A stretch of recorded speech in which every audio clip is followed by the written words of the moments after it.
Hello guys, welcome back to my channel. আজকের ভিডিওতে আমরা আমার নানা বাসায় কাটানো কিছু ওল্ড মেমোরিজ দেখব।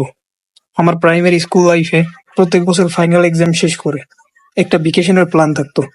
তো সত্যিকার অর্থে আমার তেমন বেশি আত্মীয় স্বজন নাই। What do you mean by that? বেশি আত্মীয় স্বজন নাই। সবারই কম বেশি আত্মীয় স্বজন থাকে না। হোয়াট ডিড আই মিন ওয়াজ, আমার আত্মীয় স্বজন ছিল কিন্তু তাদের সাথে সম্পর্ক এত ভালো ছিল না যে তাদের বাসায় আমি ভ্যাকেশনে যাইতে পারতাম। 6 থেকে 15 বছর বয়সে আমি যে কয়বার নানা বাসায় গেছি, সত্যিকার অর্থে আমি ওই টাইমটা এনজয় করছি। নানা বাসায় আমার একটা বন্ধুও ছিল, ওর নাম ছিল সাইমন। ও আমার নানা বাসার বেস্ট ফ্রেন্ড। আমরা সবসময় একসাথেই খেলাধুলা করতাম। আমি আর সাইমন মিলে একটা খেলার আবিষ্কার করছিলাম। আমি খেলাটার নাম দিয়েছিলাম আমাগো এলাকা। খেলাটা খুবই সিম্পল। আমাদের দুজনের একটা সেপারেট স্পেস থাকবে। এখন যে কোনো একজন যদি ওই স্পেসটা ক্রস করে অন্য স্পেসে ঢুকে পড়ে, তাহলে একটি ওয়ার হবে।